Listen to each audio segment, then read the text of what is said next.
नमस्ते बच्चों। आज हम पढ़ेंगे कविता ऊंचाई।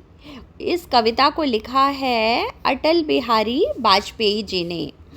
और ये कविता बच्चों पहले इसका पाठ परिचय, कविता का परिचय ले लेते हैं कि ऊंचाई मतलब होता है हाइट। तो ऊंचा होने की महत्वाकांक्षा बहुत से लोगों के मन में होती है। अक्सर लोग पद, प्रतिष्ठा, मान, मर्यादा और धन संपत्ति के मामले में उन्नत होना चाहते हैं, परंतु जहाँ ऊंचाई होती है वहाँ व्यक्ति जमीन से कट जाता है, औरों से घुल मिल नहीं पाता, वह एकाकी मतलब कि अकेला हो जाता है, अलोन हो जाता है। अतः ऊंचाई पर पहुँचे लोगों की जिम्मेदारी है कि वह अपना विस्तार करें और सबको साथ लेकर चलें। तो इस कविता के माध्यम से कवि ने हमें यही बताना चाह रहे हैं कि हमें ऊंचे होने के साथ साथ सामाजिक मेलजोल भी रखना चाहिए। और इस कविता में जो है कवि अटल बिहारी वाजपेयी, जो कि हमारे भारत के पूर्व प्रधानमंत्री भी रह चुके हैं, तो जो कि एक मजे हुए राजनेता होने के साथ साथ एक प्रखर चिंतक, विचारक और उदात्त हृदय के व्यक्ति भी थे। मतलब कि बहुत ही ओजस्वी भाषण देने वाले, एक बहुत ही बोल्ड जो अपने पॉलिटिशियंस थे, नेता थे, वो राजनेता थे और विचारक थे और बहुत अच्छे कवि थे। तो उनका व्यक्तित्व भी बहुत उदार था, बहुत काइंड थे वो। और कवि कहते हैं कि हमें ऐसी ऊंचाई नहीं चाहिए जिसे देखकर दूसरे लोग हीन भावना से भर उठें और दूसरों को कोई लाभ ना हो। अतः ऊंचाई के साथ साथ विस्तार यानी कि सामाजिक सरोकार भी होना चाहिए। कवि इस कविता में ये कहना चाह रहे हैं कि हमें ऐसी ऊंचाई नहीं चाहिए, ऐसी ऊंचाई होने का कोई मतलब नहीं है जो कि हमें लोगों से, सामाजिक परिवेश से, अपनी सोसाइटी से कट कर दे, अलग थलग कर दे। तो चलिए अब हम पढ़ते हैं कविता। एक बार हम पूरी कविता पढ़ेंगे, उसके बाद फिर हम उसका अर्थ समझेंगे। ऐसी ऊंचाई जिसका परस पानी को पत्थर कर दे, ऐसी ऊंचाई जिसका दरस हीन भाव भर दे, अभिनंदन की अधिकारी है, आरोहियों के लिए आमंत्रण है, उस पर झंडे गाड़े जा सकते हैं, किंतु गौरैया वहाँ नीड़ नहीं बना सकती, ना कोई थका मादा बटोही उसकी छाँव में पल भर पलक ही झपका सकता है। सच्चाई यह है कि केवल ऊंचाई ही काफ़ी नहीं होती, सबसे अलग थलग परिवेश से पृथक, अपनों से कटा बटा, शून्य में अकेला खड़ा होना पहाड़ की महानता नहीं, मजबूरी है। ऊंचाई और गहराई में आकाश पाताल की दूरी है। जो जितना ऊंचा उतना ही एकाकी होता है, हर भार को स्वयं ही ढोता है, चेहरे पर मुस्काने चिपका मन ही मन रोता है। जरूरी यह है कि ऊंचाई के साथ साथ विस्तार भी हो, जिससे मनुष्य ठूंठ सा खड़ा ना रहे, औरों से घुले मिले, किसी को साथ ले, किसी के संग चले। तो ये कविता है अटल बिहारी वाजपेयी जी की, बहुत ही फेमस कविता है ऊंचाई। अब बच्चों हम इस कविता को इसका एक एक स्टैंजा पढ़ेंगे और उसका अर्थ समझेंगे।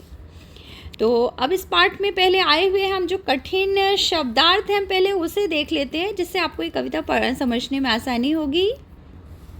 तो जैसे परस का अर्थ होता है स्पर्श करना, छूना मतलब टच करना। दरस मतलब दर्शन, लुकिंग, ऑब्जर्वेशन।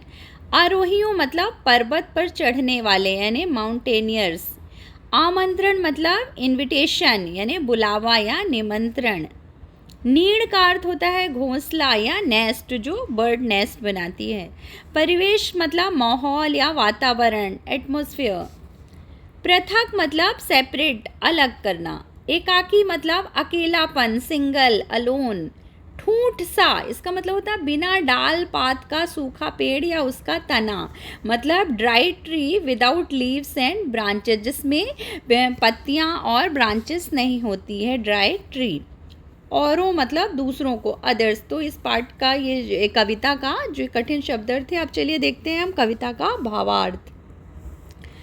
ऐसी ऊंचाई जिसका परस पानी को पत्थर कर दे। मतलब कि ऐसी, कवि कह रहे हैं कि हमें ऐसी ऊंचाई नहीं चाहिए जिसका परस यानी कि जिसका टच यानी कि छूना, उसके छूते ही, उस ऊंचाई को छूते ही जो पानी है वो भी पहाड़ों पे एकदम माउंटेन पे जाके क्या बर्फ रूपी पत्थर हो जाता है, मतलब स्नो में बदल जाता है। तो हमें ऐसी ऊंचाई नहीं चाहिए।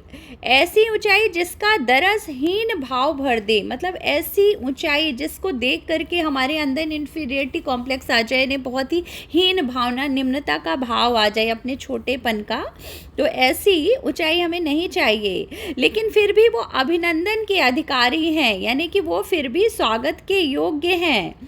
क्योंकि जैसे वो जो आरोही, जो पर्वतारोही होते हैं, जो माउंटेन क्लाइंबर होते हैं, उनके लिए ऐसे पर्वत जो है आमंत्रण है, यानी कि पर्वत अकेले खड़े रहते हैं, वो आरोहियों को अट्रैक्ट करते हैं अपनी तरफ आने के लिए। तो वो अभिनंदन यानी स्वागत के अधिकारी हैं।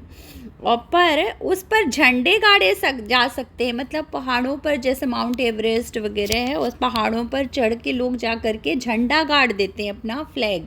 लेकिन कोई गौरैया, गौरैया यहाँ पे एक पक्षी, बर्ड का नाम, एक चिड़िया है, वहाँ नीड़ नहीं बना सकती, मतलब नेस्ट यानी कि घोंसला नहीं बना सकती है।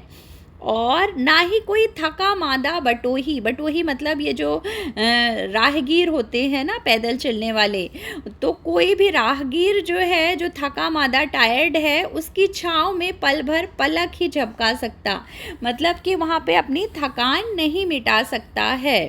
तो ऐसी ऊंचाई किसी काम की नहीं है। फिर आगे है, सच्चाई यह है कि केवल ऊंचाई ही काफ़ी नहीं होती। सबसे अलग थलग परिवेश से पृथक, अपनों से कटा बटा शून्य में अकेला खड़ा होना पहाड़ की महानता नहीं है। मतलब कि सच्चाई, वास्तविकता यह है कि केवल ऊंचाई पर यानी बहुत ही हाइट पे होना, ऊंचे मान प्रतिष्ठा या पद पे होना, बहुत धनवान होना, इतना ही सफिशिएंट यानी काफ़ी नहीं है। क्योंकि वो लोगों को सामाजिक परिवेश से, अपने समाज से, सोसाइटी से जो है ना अलग थलग कर देती है, उसको सेपरेट कर देती है। परिवेश से मतलब उस वातावरण से पृथक यानी सेपरेट कर देती है, उसको अलग, कटा छटा, अपने को अलग महसूस करता है। वे लोगों के बीच में घुल मिल कर नहीं, वो शून्य में अकेला खड़ा होता है, मतलब एकदम वो अकेला खड़ा रहता है। इसमें पहाड़ की कोई महानता नहीं है, मतलब ऊंचा होना ये पहाड़ की कोई महानता नहीं है, बल्कि ये क्या है, उसकी मजबूरी है कि वो अकेला वहाँ पे पहाड़ जो है खड़ा रहता है, मजबूरी है। ऊंचाई और गहराइयों में आकाश पाताल की दूरी है। कवि जो है आकाश और पाताल को ऊंचाइयों और गहराइयों से नापते हुए कह रहा है, जो मनुष्य इतना ऊंचा होता है तो वो सामाजिक परिवेश से बिल्कुल शून्य में खड़ा होता है और अकेले रहता है। ये उसकी कोई महानता नहीं, बल्कि उसकी ये मजबूरी है। और किस तरह की मजबूरी है वो यहाँ पे बता रहे हैं कवि, कि जो जितना ऊंचा उतना ही एकाकी होता है, मतलब जो जितना ऊंचाई पे होता है, जितना हाई पोस्ट पे, मान प्रतिष्ठा पे होता है, वो उतना ही एकाकी मतलब अलोन होता है, उतना ही सिंगल होता है और हर भार को स्वयं ही ढोता है। चेहरे पर मुस्काने चिपका, मन ही मन रोता है। मतलब जो हर भार है उसके ने अच्छाई बुराई सुख दुख सबको अकेले ही वो वेयर करता है, वहन करता है, ढोता है। और अपने चेहरे पे हमेशा दूसरों के सामने जो है एक पपेट की तरह, एक दिखावे की तरह मुस्कान यानी स्माइली फेस रखता है, लेकिन जो अपने अंदर से, हार्ट से, मन से, फीलिंग से वो बहुत ही सैड यानी कि दुखी रहता है और अंदर ही अंदर वह रोता है और अपनी सब चीज़ों को अकेले ही वो टॉलरेट करता है, अपने सामाजिक परिवेश में एक दूसरे से बांट नहीं सकता। जरूरी यह है कि ऊंचाई के साथ साथ विस्तार भी हो, मतलब कि ये आज के परिवेश में ये जरूरी कि आप जितना ऊंचा उठें लेकिन उसके साथ में आपका विस्तार भी हो, लोगों के साथ मेल जोल भी हो, जिससे मनुष्य ठूंठ सा खड़ा ना रहे। मतलब कि ठूंठ मतलब बताया था ना, सूखा पेड़ जिसमें कि पत्ती और लीव्स नहीं होती है, जो किसी के काम नहीं आ सकता है, सिर्फ ऊंचा, जैसे ताड़ का पेड़ या और खजूर का पेड़ यानी पाम ट्री और डेट ट्री वगैरह जो होती है ना, ऐसे ठूंठ सा खड़ा रहे, ऐसा ना रहे। इतना ऊंचा होने का भी कोई फ़ायदा नहीं है। वो औरों से घुले मिले और किसी को साथ लेके किसी के संग चले। तो इस कविता के माध्यम से कवि ये कहना चाह रहे हैं कि ऊंचा होने के साथ साथ आपके विस्तार भी होना चाहिए, जिससे मनुष्य एक दूसरे के साथ मिलजुल कर अपने सुख दुख बांटते हुए सामाजिक परिवेश में रह सके। तो बच्चों, आप इस कविता को पढ़िए और इसका भावार्थ समझिए। ये एक एक पंक्तियों के, ये जो स्टैंजा हैं, 4-4 6-6 पंक्तियों के, उनका स्टैंजा वाइज आप इसको पढ़िए, समझिए। हम फिर मिलेंगे आपको इसके प्रश्नोत्तर लेकर के अगले वीडियो में। तब तक अपना ख्याल रखिए। Take care, bye bye.